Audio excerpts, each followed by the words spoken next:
दरख्त भी गाउंदे ने, पशु भी गाउंदे ने, पंछी भी गाउंदे ने, पौन पानी बैसंतर भी गाउंदे ने। हर कोई वाहिगुरू नूं ही गाउंदा। महाराज कहते तुहानूं की होया, तुसीं क्यों नहीं गाउंदे? आपां नूं कहंदे जद सारे गाउंदे ने, वो सोदर तुसीं रोज पढ़दे हो, वो सारे गाउंदे ने, भरावो तुसीं क्यों नहीं गाउंदे? वो गुरमुखो तुसीं भी गाया करो। वो शिव जी की एडी वड्डी पदवी उन्होंने रब का नाम गाउण करके मिली आ। इंद्र देवता रब का नाम जपण करके बनिया।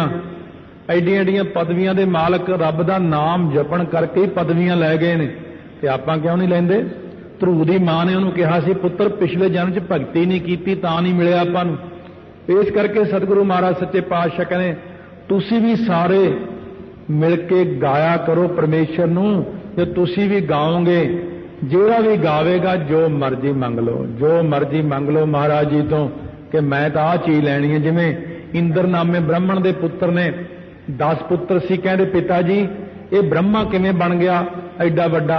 कहते इहने भगती की है तां ये ब्रह्मा बनया, तां सृष्टि के रचण की शक्ति आई इहदे च। ਉਹਦੇ पुत्र कहते पिता जी जे असी भगती करी असी भी बन जाए, कहते तुसीं भी बन जाओगे। वो पहाड़ ते चढ़ के 10 पुत्र ਉਹਦੇ ज्यों बैठे राम राम राम राम राम राम करी गए करी गए करी गए, परमेश्वर साक्षात हो गए। कहने दसो बेटा की चाहिदा? कहने महाराज जिहड़ी शक्ति ब्रह्मा नूं दित्ती आ, वो सानूं दिओ, असीं भी सृष्टि रचनी चाहुंदे आ।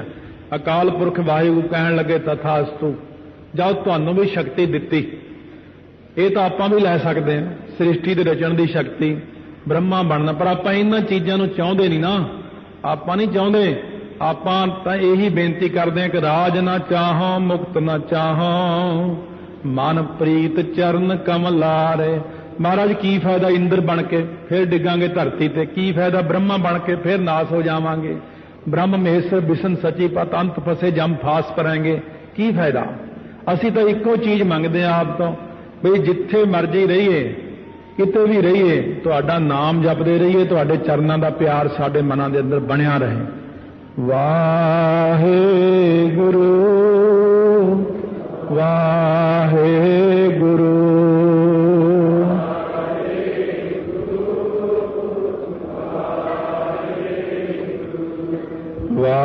वाहेगुरु वाहेगुरु।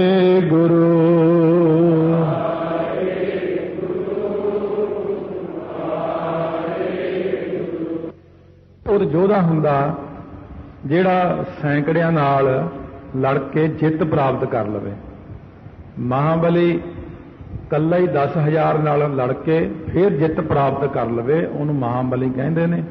ते सूरमा जिहड़ा अणगिणत नाल लड़ के उन्हां नूं मार के फिर जित जावे, उन्होंने कहने सूरमा। जोधे वो ने जिहड़े अपने आप नूं कुसंगत तो बचा के रखते हैं। महाबली वो ने जिहड़े 10 इंद्रियां नूं काबू च कर लैंदे ने। सूरमे वो ने जिहड़े अपने मन नूं जित लैंदे ने। फाहे काटे मिटे गवन फतह भई मन जीत। मन नूं जितण करके फतेह हो गई इन्हां सूरमियां दी। महाराज सच्चे पातशाह फरमाउंदे ने, जाको हर रंग लागो इस युग में है, सो कहीयत है सूरा।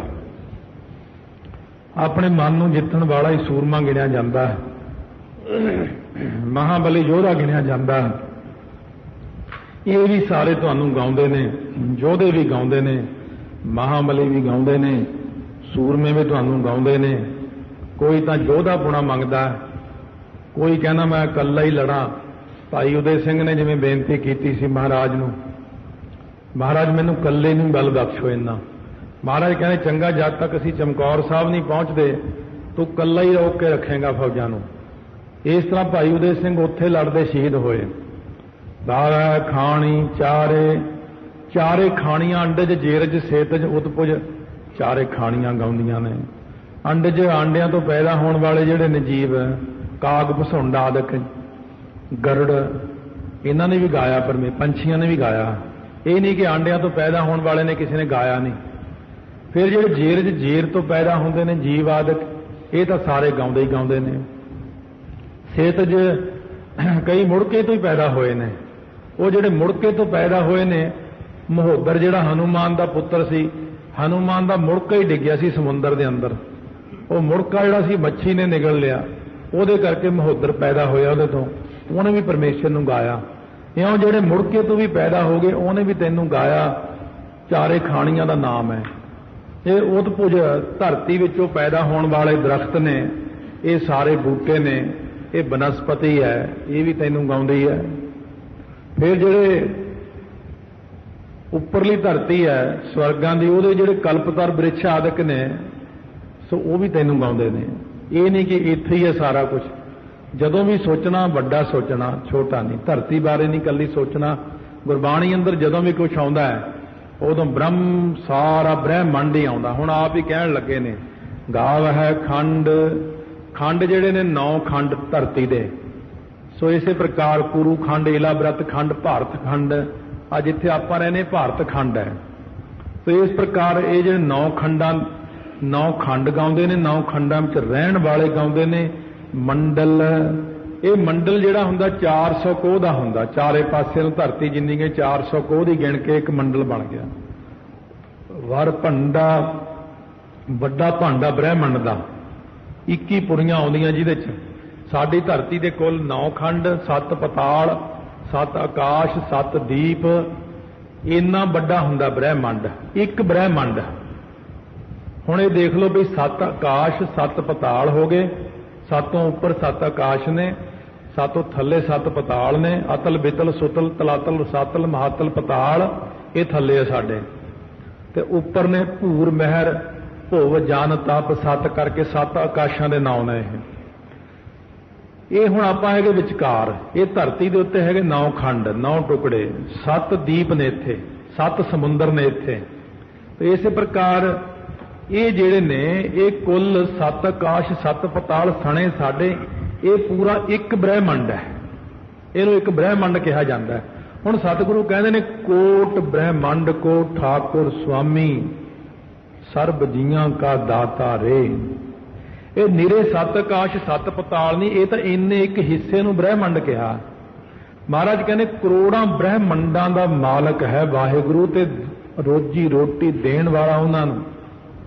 ਪਤਾ ਹੀ ਨਹੀਂ ਲੱਗਦਾ ਉਹ ਕਿੰਨੇ ਕੁ ਵੱਡੇ, ਕਿੰਨੇ ਬ੍ਰਹਿਮੰਡਾਂ ਦਾ ਮਾਲਕ ਆਪ ਅਕਾਲ ਪੁਰਖ ਵਾਹਿਗੁਰੂ।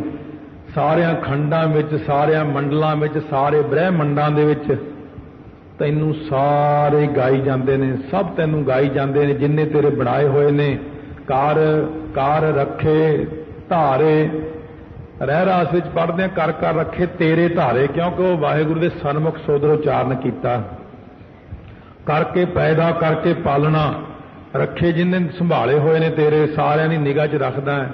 ਧਾਰੇ ਤੇਰੇ ਆਸਰੇ, ਹਮ ਬਾਰਕ ਤੁਮਰੇ ਧਾਰੇ, ਨਾਮ ਕੇ ਧਾਰੇ ਖੰਡ ਬ੍ਰਹਿਮੰਡ। ਇਸ ਕਰਕੇ ਨਾਮ ਦੇ ਆਸਰੇ ਖੰਡ ਬ੍ਰਹਿਮੰਡ ਟਿਕੇ ਹੋਏ ਨੇ, ਪਰ ਇਹ ਤੇਰੇ ਨਾਮ ਕਰਕੇ ਟਿਕੇ ਹੋਏ ਨੇ। ਆਹ ਧਰਤੀ ਜਿਹੜੀ ਹੈ ਇਹ ਨਾਮ ਜਪਦੀ ਹੈ ਆਪ, ਤੇ ਧਰਤੀ ਚਾਹੁੰਦੀ ਕਿ ਮੇਰੇ ਉੱਤੇ ਜੀਵ ਨਾਮ ਜਪਣ। ਨਹੀਂ ਤਾਂ ਕਿਉਂਕਿ ਇਹ ਨਾਮ ਦੀ ਇੱਕ ਕਲਾ ਹੈ ਜਿਹੜੀ ਧਰਤੀ ਨੂੰ ਟਿਕਾ ਕੇ ਰੱਖਦੀ ਹੈ, ਘਮਾਉਂਦੀ ਵੀ ਹੈ ਤੇ ਟਕਰਾਉਣ ਵੀ ਨਹੀਂ ਦਿੰਦੀ ਕਿਤੇ। ਇਹ ਸਾਰੀ ਇੱਕ ਨਾਮ ਦੀ ਕਲਾ ਹੈ। ਅਸਮਾਨ ਦੇ ਤਾਰੇ ਅਚਾਨਕ ਥੱਲੇ ਨੂੰ ਡਿੱਗ ਸਕਦੇ ਨੇ ਜੇ ਨਾਮ ਦਾ ਆਸਰਾ ਮੁੱਕ ਜਾਵੇ, ਪਰ ਨਹੀਂ ਡਿੱਗਦੇ, ਕਿਉਂਕਿ ਨਾਮ ਦਾ ਆਸਰਾ ਦੇ ਕੇ ਟਿਕਾਏ ਹੋਏ ਨੇ ਸੱਚੇ ਪਾਤਸ਼ਾਹ ਨੇ। ਨਾਮ ਕੇ ਧਾਰੇ ਸਗਲੇ ਜੰਤ, ਨਾਮ ਕੇ ਧਾਰੇ ਖੰਡ ਬ੍ਰਹਿਮੰਡ। ਨਾਮ ਦੇ ਤਾਂ ਆਸਰੇ ਸਭ ਚੀਜ਼ਾਂ ਟਿਕੀਆਂ ਹੋਈਆਂ ਨੇ, ਤੇ ਜੇ ਆਪਾਂ ਵੀ ਰਹਿਣਾ ਚਾਹੁੰਦੇ ਹਾਂ ਸਥਿਰ, ਤਾਂ ਆਪਾਂ ਵੀ ਨਾਮ ਦਾ ਆਸਰਾ ਲੈ ਕੇ ਟਿਕ ਸਕਦੇ ਹਾਂ। ਸੇਈ ਤੁਧਨੋਂ ਗਾਵੈ ਜੋ ਤੁਧ ਭਾਵਨ। ਤੁਹਾਨੂੰ ਉਹੀ ਗਾਉਂਦੇ ਨੇ ਜਿਹੜੇ ਤੁਹਾਨੂੰ ਭਾ ਜਾਂਦੇ ਨੇ, ਜਿਹੜੇ ਤੁਹਾਨੂੰ ਭਾਉਂਦੇ ਨੇ ਉਹੀ ਤੁਹਾਨੂੰ ਗਾਉਂਦੇ ਨੇ, ਕਿਉਂਕਿ ਹੋਰ ਤਾਂ ਕੋਈ ਗਾ ਨਹੀਂ ਸਕਦਾ। ਜਿਨ੍ਹਾਂ ਉੱਤੇ ਤੁਹਾਡੀ ਕਿਰਪਾ ਹੋ ਜਾਂਦੀ ਹੈ, ਜੇ ਤੁਹਾਨੂੰ ਚੰਗੇ ਲੱਗਦੇ ਨੇ, ਪਤਾ ਨਹੀਂ ਕਿਹੜਾ ਭਾ ਜਾਂਦਾ ਹੈ। ਆਹ ਤਾਂ ਆਪਣੀਆਂ ਸੋਚਣੀਆਂ ਨੇ ਕਿ ਉਹ ਬੰਦਾ ਚੰਗਾ ਨਹੀਂ ਮੈਨੂੰ ਲੱਗਦਾ, ਫਲਾਨਾ ਬੰਦਾ ਤਾਂ ਐਵੇਂ ਗਰੀਬ ਜਿਹਾ। ਭਗਤ ਰਵਿਦਾਸ ਨਾਲ ਕਿੰਨੀ ਈਰਖਾ ਕੀਤੀ ਪੰਡਤਾਂ ਨੇ, ਕਹਿੰਦੇ ਇਹ ਕਿੱਧਰੋਂ ਆ ਗਏ ਸ਼ੂਦਰ ਜਿਹਾ, ਐਵੇਂ ਨਾਮ ਜਪਣ ਲੱਗ ਗਏ, ਲੋਕ ਮੰਨੀ ਜਾਂਦੇ ਨੇ ਅਸੀਂ ਇੰਨੇ ਨੇ ਉੱਚੇ ਬ੍ਰਾਹਮਣ। ਪਰ ਵਾਹਿਗੁਰੂ ਦੀ ਮਰਜ਼ੀ ਹੈ। ਕੋਈ ਇੱਕ ਖੱਲਾਂ ਢੋਣ ਵਾਲੇ ਨੂੰ ਨਾਮ ਜਪਾ ਸਕਦਾ, ਕੋਈ ਇੱਕ ਸ਼ੂਦਰ ਨੂੰ ਨਾਮ ਜਪਾ ਸਕਦਾ। ਵਾਹਿਗੁਰੂ ਚਾਹੇ ਤਾਂ ਇੱਕ ਕੀੜੀ ਨੂੰ ਨਾਮ ਜਪਣ ਲਾ ਦੇਵੇ, ਵਾਹਿਗੁਰੂ ਚਾਹੇ ਤਾਂ ਇੱਕ ਪਹਾੜ ਨੂੰ ਨਾਮ ਜਪਣ ਲਾ। ਵਾਹਿਗੁਰੂ ਦੀ ਮਰਜ਼ੀ ਹੈ, ਮਹਾਰਾਜ ਦੀ ਮਰਜ਼ੀ ਹੈ। ਸੱਚੇ ਪਾਤਸ਼ਾਹ ਕਿਤੇ ਭਾਈ ਲਾਲੋ ਨੂੰ ਨਾਮ ਜਪਾਈ ਜਾਂਦੇ ਨੇ ਜਾ ਕੇ, ਮਲਕ ਭਾਗੋ ਨੂੰ ਵੀ ਵਿੱਚੇ ਨਾਮ ਜਪਾਤਾ, ਕਿਤੇ ਸੱਜਣ ਠੱਗ ਨੂੰ ਵੀ ਨਾਮ ਜਪਾਤਾ। किते राक्षसां नूं भी नाम जपाता जाके महाराज जी ने। तो सतगुरु की मर्जी है। रते तेरे भगत रसाले रस आले, आले मतलब घर, रस जिहड़े रस दे घर बन चुके ने। रसाल नाम अंब दा, अंब वर्गे गुड़ वर्गे जिवें अंब मिठे हुंदे ने बड़े स्वादले, इसे प्रकार तेरे भगत भी आउं रसे पए ने तेरे नाम दे विच, रंगे पए ने। उन्हां दे मुख विच भी रस है, उन्हां दीआं नेत्रां विच भी रस है, उन्हां दे कन्नां विच भी रस है, उन्हां दे रोम रोम विच भी रस है, उन्हां दे तां अंदर बाहर रस ही। उन्हां दी चरण धूड़ी ताइयों लईदे क्योंकि चरनां विच भी रस है। जदों महाराज सारे नूं भगत नूं रस दिंदे ने तां इह नहीं हुंदा कि उहदे हिरदे 'च ही रस है। भगत दे तां फिर सारे पासे रोमां रोमां दे विच भी रस है, सारियां थावां दे उत्ते ही रस हो जांदा। ਜਾਂ ਉਹਦੇ ਭਗਤ ਜਿਹੜੇ ਰੰਗੇ ਪਏ ਨੇ ਨਾਮ ਰੰਗ ਵਿੱਚ। ਹੋਰ ਕੇਤੇ ਗਾਵਨ ਸੇ ਮੈਂ ਚਿੱਤ ਨ ਆਵਨ, ਜਿੰਨੀ ਕਿ ਮੈਨੂੰ ਗਿਆਤ ਸੀ ਉਹਨੇ ਤਾਂ ਮੈਂ ਕਹਿ ਦਿੱਤੇ ਨੇ। ਹੋਰ ਕਿੰਨੇ ਕੁ ਗਾਉਂਦੇ ਨੇ ਸੱਚਖੰਡ 'ਚ, ਕਿੰਨੇ ਕੁ ਬੈਠੇ ਗਾਉਂਦੇ ਨੇ ਉਹ ਤਾਂ ਨਹੀਂ ਕਹੇ। ਇੱਥੇ ਸੱਚਖੰਡ ਵਾਲੇ ਨਹੀਂ ਕਹੇ ਹੈਗੇ, ਇੱਥੇ ਹੋਰ ਬ੍ਰਹਿਮੰਡਾਂ ਵਾਲੇ ਨਹੀਂ ਕਹੇ ਹੈਗੇ। ਮੈਂ ਤਾਂ ਸਿਰਫ ਇਸ ਬ੍ਰਹਿਮੰਡ ਦੀ ਉਹ ਗੱਲ ਸੁਣਾਈ। ਹਲੇ ਗੁਰੂ ਨਾਨਕ ਦੇਵ ਜੀ ਕਹਿੰਦੇ ਮੈਂ ਸੱਤ ਆਕਾਸ਼ ਸੱਤ ਪਤਾਲਾਂ ਦੀ ਗੱਲ ਹੀ ਕੀਤੀ ਹੈ। मैं थोनू हले वो नहीं सुनाए जिहड़े सचखंड च बैठे ने अज तक जिन्ने पहुंचे हुए ने। पता नहीं किन्ने क ने सचखंड दे, किन्ना क वड्डा ओह उत्थे किन्ने क जाने गाउंदे ने, उन्हां दी तां गिणती नहीं आई। होर केते गावन से मैं चित्त ना आवन, एक निमरता भी जनाई है। नाले आपां नूं भी कहा जिन्ना मर्जी ज्ञान हो जाए, कदे ये नहीं कहना कि मैं संपूर्ण हो गया। अजे तां आपां नूं सिक्ख्या दे रहे हैं महाराज, तुहानूं पता की नहीं, तुहानूं सब कुछ पता है। पर फिर भी सच्चे पातशाह कहने से मैं चित्त ना आवन, कहने मैं अकाल पुरख अगे निमरता जनाई है, तुसी भी जनाया करो। नानक क्या विचारे, महाराज कहने मैं होर की विचार करके दसा महाराज जी कि होर किन्ने कि तुहानूं गाउंदे ने, इस करके मैं दस नहीं सकदा। सोए सोए सदा सच साहिब, वो सच्चा साहिब मालक सोई वो पिछे भी सी, वो अगे नूं भी होवेगा।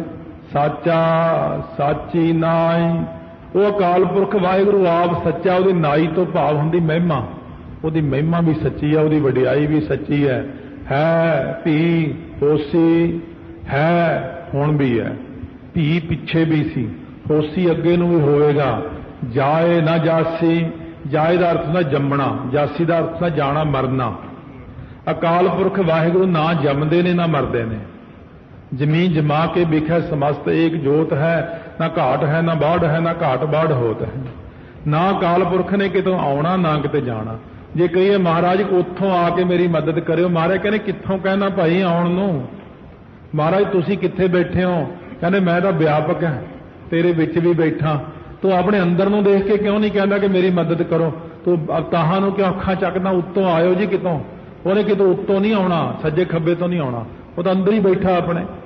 जब अंदर बैठा तो फिर अंदर नूं नीवां मूंह करके पुकार करो, महाराज मेरे ते कृपा करो। व्यापक भी देख लो ते अंदर भी देख लो। रचना जिन रचाई, जिस अकाल पुरख वाहिगुरू ने सृष्टि की सारी रचना रची है, ये तो रचन रचिया करतार। सो इस करके रच रचना रच के ਉਹਦੇ ਵਿੱਚ आप बैठा अकाल पुरख वाहिगुरू। रंगी रंगी भाती कर कर जिनसी, रंगा रंगा की ये सृष्टि बनाती, काला पीला नीला चिट्टा पता नहीं की कुछ बनाते, रंग बना दिते।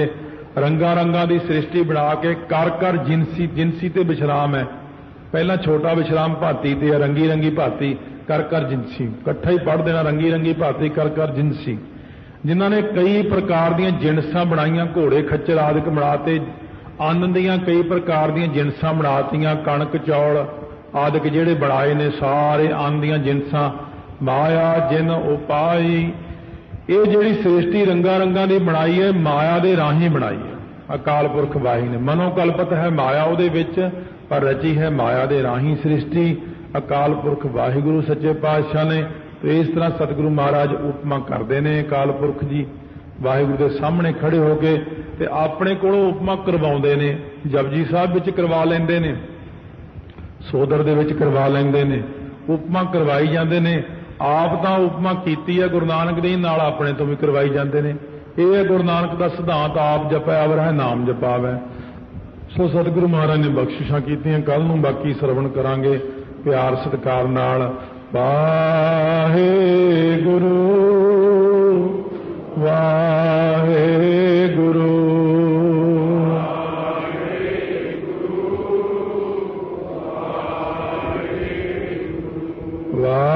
वाहेगुरु वाहेगुरु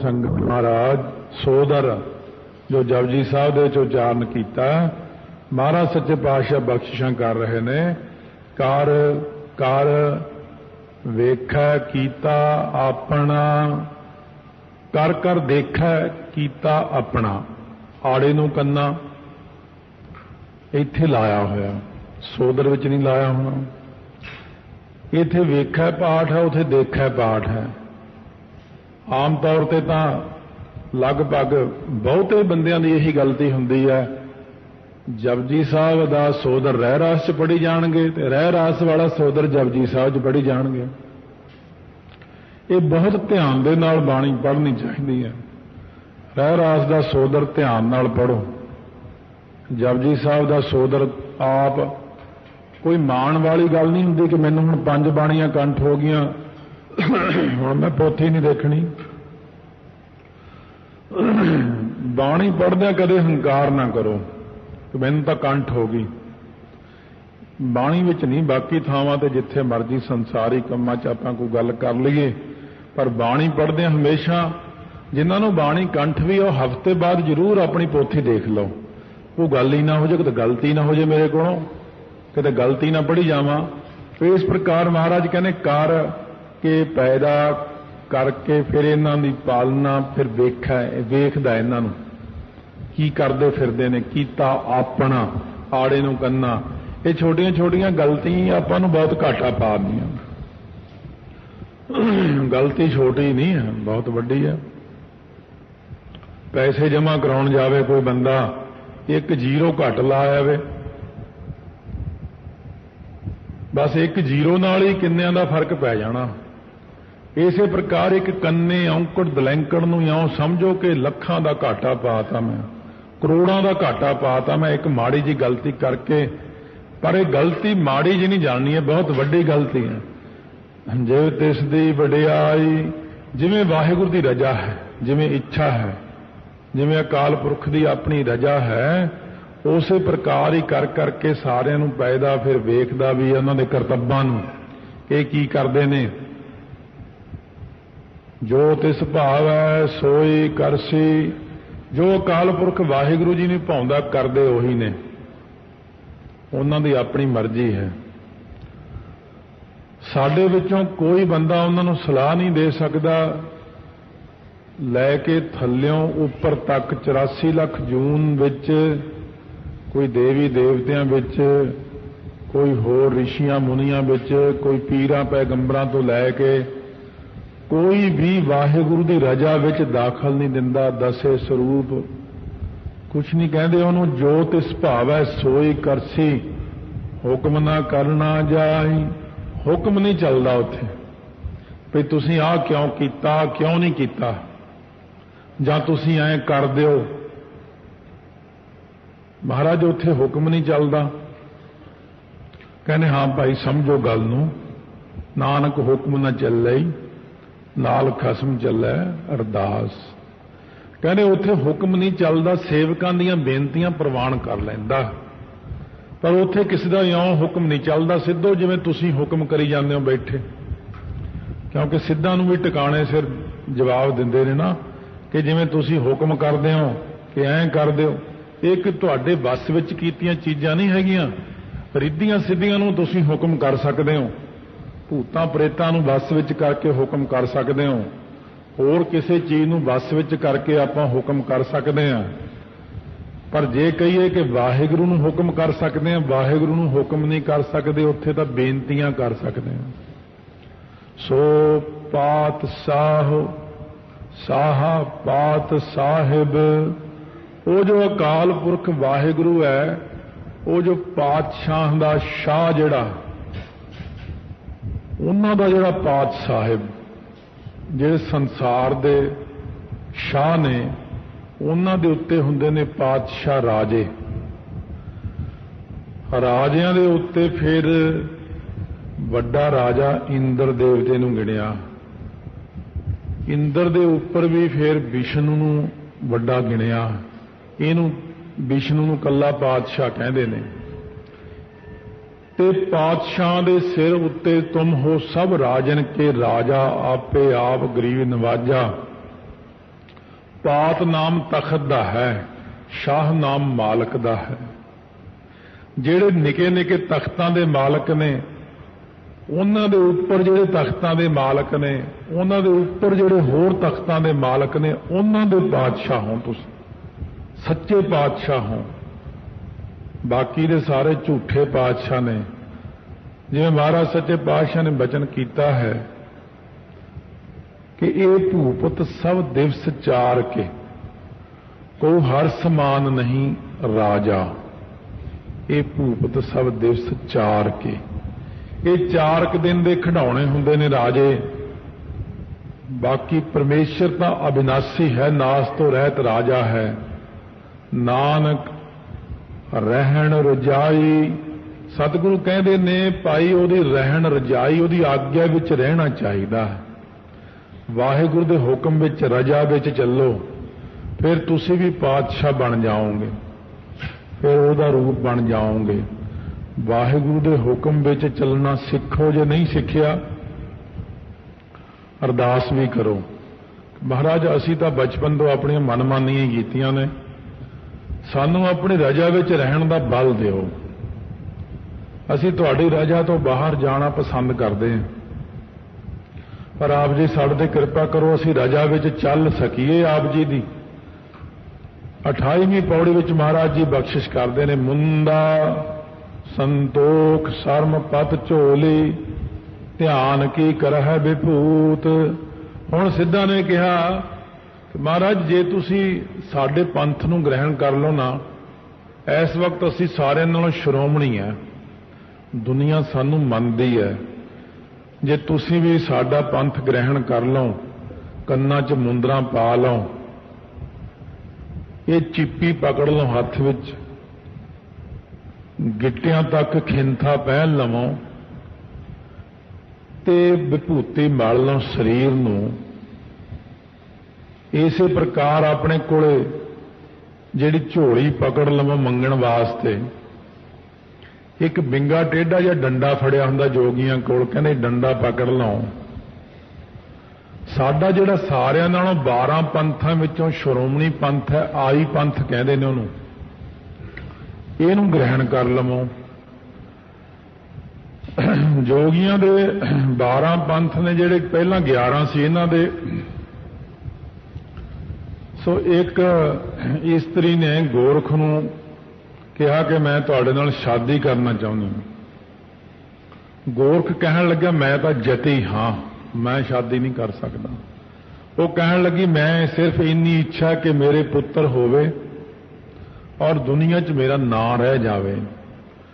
गोरख जी कहण लगे तू सिर्फ नां ही लिखाउणा ना अपना, तैनूं पुत्र दा की मतलब है? तां तेरे नां ते मैं पंथ चला दिना, ऐसा पंथ चलावांगा कि तेरा दुनिया च नाम रहेगा। वो है आई, ओदा नाम है आई पंथ।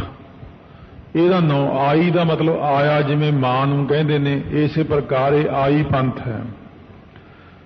महाराज जी ये पंथ ग्रहण कर लो, आ सगल जमाती जिहड़े तुहाडे बन जाणगे साथी, आ सारे तुहाडे अधीन हो जाणगे। महाराज सच्चे पातशाह ने उन्होंने एक प्रश्न किया, कहंदे दसो मैनूं ये गल भी ये वेदां विच कित्थे लिखिया होया तुहाडा योग मत? ग्रंथां विच तां किते नहीं।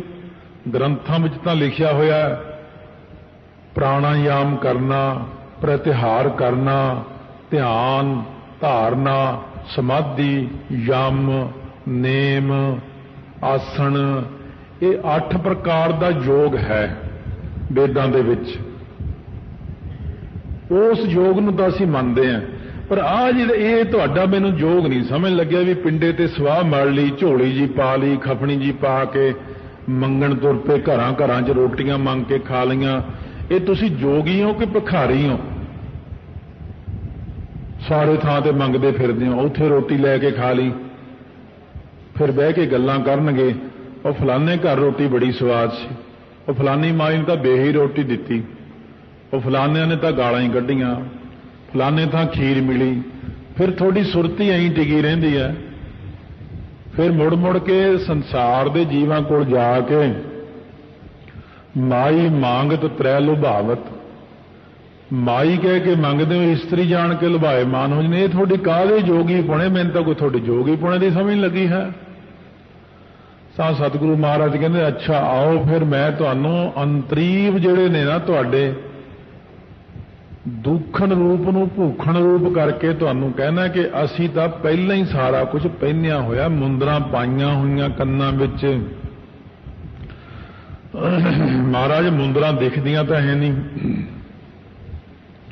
ਤਾਂ ਮਹਾਰਾਜ ਸੱਚੇ ਪਾਤਸ਼ਾਹ ਕਹਿੰਦੇ ਮੁੰਦਾ ਸੰਤੋਖ, ਸੰਤੋਖ ਦੀਆਂ ਮੁੰਦਰਾਂ ਪਹਿਨੀਆਂ ਹੋਈਆਂ ਨੇ। ਸੰਤੋਖ ਰੱਖਣਾ ਨਾ ਜਿਹੜਾ, ਇਹੀ ਮੁੰਦਰਾ ਹੈ। ਅਥਵਾ ਤੀਜੇ ਪਾਤਸ਼ਾਹ ਮਹਾਰਾਜ ਕਹਿੰਦੇ ਸਰਮੈ ਦੀਆਂ ਮੁੰਦਰਾਂ ਪਾਏ ਜੋਗੀ। ਉੱਥੇ ਮਹਾਰਾਜ ਨੇ ਸਰਮੈ ਦੀਆਂ ਮੁੰਦਰਾਂ ਭਾਵ ਸ਼ਰਮ ਰੱਖਣੀ ਜਿਹੜੀ ਹੈ, ਇਹੀ ਮੁੰਦਰਾਂ ਪਾਉਣੀਆਂ ਆਪਣੇ ਕੰਨਾਂ ਦੇ ਵਿੱਚ। ਮਹਾਰਾਜ ਮੁੰਦਰਾਂ ਦੋ ਹੁੰਦੀਆਂ ਤਾਂ ਸਤਿਗੁਰੂ ਕਹਿੰਦੇ ਮੁੰਦਾ ਸੰਤੋਖ ਸ਼ਰਮ। ਸੰਤੋਖ ਅਤੇ ਸ਼ਰਮ ਦੀਆਂ ਦੋ ਮੁੰਦਰਾਂ ਆਪਣੇ ਕੰਨਾਂ 'ਚ ਪਹਿਨ ਲਓ। ਬੰਦੇ ਨੂੰ ਸੰਤੋਖ ਰੱਖਣਾ ਚਾਹੀਦਾ ਖਾਣ ਪੀਣ ਤੋਂ। ਤੁਸੀਂ ਤਾਂ ਜਿੱਥੇ ਜੋ ਮਿਲ ਗਿਆ ਉਹੀ ਖਾਣ ਲੱਗ ਜਾਂਦੇ ਹੋ ਐਵੇਂ ਹੀ। ਜੋ ਕੱਪੜੇ ਭਾਵੇਂ ਜਿਹੇ ਜਿਹੇ ਗੇਰੂ ਰੰਗੇ ਸਭ ਦੇ ਪਾਏ ਨੇ, ਪਰ ਇਹਨਾਂ ਵਿੱਚ ਪੂਰਾ ਤਾਂ ਕੋਈ ਵੀ ਨਹੀਂ ਹੁੰਦਾ। ਜਿੱਥੇ ਜੋ ਮਿਲ ਗਿਆ ਸਭ ਡੱਡੀ ਮੱਛੀ ਹਜਮ ਕਰ ਜਾਂਦੇ ਆ, ਫਿਰ ਸ਼ਰਮ ਨਹੀਂ ਕੋਈ। ਮਹਾਰਾਜ ਕਹਿੰਦੇ ਜਿਹੜੇ ਮਾੜੇ ਕੰਮਾਂ ਤੋਂ ਸ਼ਰਮ ਕਰਨੀ ਹੈ, ਇਹੀ ਸੰਤੋਖ ਅਤੇ ਸ਼ਰਮ ਦੀਆਂ ਦੋ ਬੰਦਾ ਮੁੰਦਰਾ ਕੰਨਾਂ 'ਚ ਪਹਿਨ ਲਵੇ। ਅੰਤਰੀਵ ਮੁੰਦਰਾ। ਪਤ, ਪਤ ਹੁੰਦਾ ਬਰਤਨ, ਪੱਤਰਕਾ, ਇਹ ਜਿਹੜੀ ਚਿੱਪੀ ਫੜੀ ਹੁੰਦੀ ਹੈ। ਤੀਜੇ ਪਾਤਸ਼ਾਹ ਦੇ ਸ਼ਬਦ ਹੈ ਪੱਤਰਕਾ ਕਰੋ ਵਿਚਾਰ ਰੇ। ਇਹ ਜਿਹੜਾ ਭਾਂਡਾ ਹੱਥ ਵਿੱਚ ਪਕੜਨਾ ਨਾ, ਇਹਦਾ ਮਤਲਬ ਜਿਹੜਾ ਸ਼ਬਦ ਦੀ ਵਿਚਾਰ ਕਰਨੀ ਹੈ, ਇਹੀ ਅਸੀਂ ਭਾਂਡਾ ਪਕੜਿਆ ਹੋਇਆ। ਸ਼ਬਦ ਦੀ ਵਿਚਾਰ ਕਰਨ ਰੂਪ ਭਾਂਡਾ ਪਕੜਿਆ ਹੈ। ਝੋਲੀ, ਝੋਲੀ ਕੀ ਹੁੰਦੀ ਹੈ? ਜਦੋਂ ਕੋਈ ਆਪਾਂ ਦਰਬਾਰ ਸਾਹਿਬ ਦੇਖਦੇ, ਕਈ ਬੰਦੇ ਆਪਣੀ ਝੋਲੀ ਕਰਦੇ ਨੇ ਮਹਾਰਾਜ ਦੇ ਅੱਗੇ। ਆਪਾਂ ਆਮ ਕਹਿਣ ਅੱਖਰ ਵਿੱਚ ਕਹਿੰਦੇ ਮੈਂ ਤੇਰੇ ਅੱਗੇ ਆਪਣੀ ਝੋਲੀ ਫੈਲਾਉਂਦਾ ਹਾਂ। ਝੋਲੀ ਦਾ ਅਸਲ ਅਰਥ ਹੁੰਦਾ ਸ਼ਰਧਾ ਕਰਨੀ। ਮਹਾਰਾਜ ਕਹਿੰਦੇ ਸਿੱਧੋ ਜਿਹੜੀ ਝੋਲੀ ਹੈ ਨਾ, ਤੁਸੀਂ ਕਹਿੰਦੇ ਮੈਂ ਝੋਲੀ ਪਾ ਲਈ ਹੈ, ਤੇ ਇਹ ਮੰਗਣ ਵਾਸਤੇ ਲੰਬੀ ਸਾਰੀ ਤਣੀ ਜੀ ਲਾ ਕੇ ਗੇਰੂ ਰੰਗਾ ਜਾਂ ਕੱਪੜਾ, ਜੇ ਆਟਾ ਦਾ ਉਹ ਵੀ ਉਹਦੇ ਵਿੱਚ ਹੀ, ਦਾਲ ਦਾ ਉਹ ਵੀ ਉਹਦੇ ਵਿੱਚ ਹੀ, ਸਾਰੀਆਂ ਚੀਜ਼ਾਂ ਮਿਕਸ ਜੀਆਂ ਕਰ ਲੈਂਦੇ ਨੇ। ਸਤਿਗੁਰੂ ਕਹਿੰਦੇ ਸ਼ਰਧਾ ਦੀ ਝੋਲੀ ਹੋਣੀ ਚਾਹੀਦੀ ਹੈ ਸਿੱਖ ਦੇ ਪਾਸ ਤੇ ਤੁਹਾਡੇ ਕੋਲੇ। ਬਾਅਦ ਵਿੱਚ ਗੁਰਸਿੱਖਾਂ ਨੂੰ ਵੀ ਇਸੇ ਰਾਹੀਂ ਉਪਦੇਸ਼ ਕਰਨਗੇ। ਪਹਿਲਾਂ ਜੋਗੀਆਂ ਨੂੰ ਸ਼ੁਭ ਉਪਦੇਸ਼ ਕਰਦੇ ਨੇ ਕਿ ਸੰਤੋਖ ਅਤੇ ਸ਼ਰਮ ਦੀਆਂ ਮੁੰਦਰਾਂ ਪਹਿਨੋ, ਭਾਂਡਾ ਜਿਹੜਾ ਹੈ ਵਿਚਾਰ ਦਾ ਪਕੜੋ ਜਾਂ ਪ੍ਰੇਮ ਦਾ ਭਾਂਡਾ ਲਾਓ, ਭਾਂਡਾ ਭਾਓ, ਤੇ ਝੋਲੀ ਪਕੜੋ ਸ਼ਰਧਾ ਦੀ। ਤੇ ਤੁਸੀਂ ਕਹਿੰਦੇ ਹੋ ਇਹ ਵਿਭੂਤੀ ਮਲੋ। ਏਰਨ ਗੋਹੇ ਇਕੱਠੇ ਕਰਕੇ, ਏਰਨ ਗੋਹਾ ਉਹ ਹੁੰਦਾ ਜਿਹੜਾ ਤੋਇਆ ਜਾਂਦਾ ਪਸ਼ੂ ਜੰਗਲ ਦੇ ਵਿੱਚ ਗੋਹਾ ਕਰ ਦੇਵੇ, ਉੱਥੇ ਪਿਆਸ ਸੁੱਕ ਜਾਵੇ, ਉਹ ਫਿਰ ਜੋਗੀ ਇਕੱਠਾ ਕਰਕੇ ਲਿਆ ਕੇ ਉਹਦੀ ਧੂਣੀ ਬਾਲ ਕੇ ਉਹਨੂੰ ਅੱਗ ਲਾ ਕੇ ਉਹਦੀ ਸਵਾਹ ਬਣਾ ਕੇ ਉਹਨੂੰ ਕੱਪੜ ਛਾਣ ਕਰਕੇ, ਇੱਕ ਇਹਨਾਂ ਕੋਲ ਬਟੂਆ ਰੱਖਿਆ ਹੁੰਦਾ ਵੱਡਾ ਸਾਰਾ, ਕਾਫੀ ਵੱਡਾ ਪਰਸ ਜਿਹਾ ਹੁੰਦਾ ਕੱਪੜੇ ਦਾ, ਉਹਦੇ ਵਿੱਚ ਇਹ ਸਵਾਹ ਭਰ ਲੈਂਦੇ ਨੇ ਛਾਣ ਕੇ। ਪਹਿਲਾਂ ਨਹਾਉਣਗੇ ਚੰਗੀ ਤਰ੍ਹਾਂ, ਨਹਾ ਧੋ ਕੇ ਫਿਰ ਪਿੰਡੇ ਤੇ ਸਵਾਹ ਮਲ ਲੈਂਦੇ। ਇਹ ਕਿਉਂ ਮਲੀ ਹੈ? ਮਹਾਰਾਜ ਜੀ ਮਰ ਕੇ ਵੀ ਤਾਂ ਸਵਾਹ ਹੀ ਹੋ ਜਾਂਦਾ ਬੰਦਾ, ਇਸ ਕਰਕੇ ਅਸੀਂ ਜਿਉਂਦੇ ਹੀ ਸਵਾਹ 'ਚ ਮਿਲ ਗਏ। ਮਹਾਰਾਜ ਕਹਿੰਦੇ ਜਿਹੜੀ ਹੈ ਤੁਸੀਂ, ਤੁਹਾਡੀ ਤਾਂ ਉਹ ਸਵਾਹ ਹੋ ਗਈ ਜਿਵੇਂ ਪੁਰਾਣੀਆਂ ਮਾਈਆਂ ਅੱਗ ਲੈ ਕੇ ਰਾਤ ਨੂੰ ਗੋਹਾ ਗਿੱਲਾ ਧੁਖਦਾ ਜਾਂ ਬਲਦਾ ਗੋਹਾ ਲੈ ਕੇ ਨਾ ਉੱਤੇ ਸਵਾਹ ਪਾ ਕੇ ਰੱਖ ਦਿੰਦੇ ਸੀ। ਇਹ ਤੁਸੀਂ ਪੁਰਾਣਿਆਂ ਨੇ ਵੀ ਦੇਖਿਆ ਹੋਣਾ। ਪਹਿਲਾਂ ਅੱਗ ਇਉਂ ਨਹੀਂ ਸੀ ਨਾ ਵੀ ਦੀਆ ਸਲਾਈ ਛੇਤੀ ਮਿਲ ਜਾਂਦੀ ਸੀ। ਸਵੇਰੇ ਉੱਠ ਕੇ ਉਹ ਸਵਾਹ ਪਾਸੇ ਕਰ ਦੇਣੀ, ਉਹਦੇ ਵਿੱਚੋਂ ਉਹੀ ਅੱਗ ਫੇਰ ਨਿਕਲ ਆਉਂਦੀ ਸੀ, ਉਸੇ ਤੋਂ ਹੀ ਅੱਗੇ ਚੁੱਲ੍ਹਾ ਫੇਰ ਬਾਲ ਲੈਂਦੇ ਸੀ। ਮਹਾਰਾਜ ਕਹਿੰਦੇ ਤੁਸੀਂ ਤਾਂ ਇਉਂ ਹੋ ਗਏ ਜਿਵੇਂ ਧੁੱਖ ਦੇ ਗੋਹੇ ਦੇ ਉੱਤੇ ਸਵਾਹ ਪਾ ਕੇ ਰੱਖਦੇ, ਵੀ ਬਾਹਰ ਤਾਂ ਸਵਾਹ ਮਲ ਲਈ ਤੇ ਅੰਦਰ ਅੱਗ ਲੱਗੀ ਹੋਈ ਵਿਸ਼ੇ ਵਿਕਾਰਾਂ ਦੀ। ਤੁਹਾਡੇ ਅੰਦਰ ਕਾਹਦੀ ਇਹ ਸਵਾਹ ਮਲੀ ਤੁਸੀਂ? ਤਾਈਓ ਸਤਿਗੁਰੂ ਮਹਾਰਾਜ ਸੱਚੇ ਪਾਤਸ਼ਾਹ ਕਹਿੰਦੇ ਬਾਹਰ ਗਿਆਨ ਧਿਆਨ ਇਸ਼ਨਾਨ, ਅੰਤਰ ਵਿਆਪੈ ਲੋਭ ਸਵਾਨ, ਅੰਤਰ ਅਗਨ ਬਾਹਰ ਤਨ ਸਵਾਹ, ਗਲ ਪਾਥਰ ਕੈਸੇ ਤਰ੍ਹਾਂ ਥਾਹ। ਸਤਿਗੁਰੂ ਮਹਾਰਾਜ ਕਹਿੰਦੇ ਅਸੀਂ ਤਾਂ ਵਿਭੂਤੀ ਪਹਿਲਾਂ ਹੀ ਮਲੀ ਹੋਈ ਹੈ। ਕਹਿੰਦੇ ਕੀ ਮਲੀ? ਤੁਸੀਂ ਤਾਂ ਦਿਖਦੀ ਤਾਂ ਹੈ ਨਹੀਂ ਤੁਹਾਡੀ ਵਿਭੂਤੀ। ਧਿਆਨ ਕੀ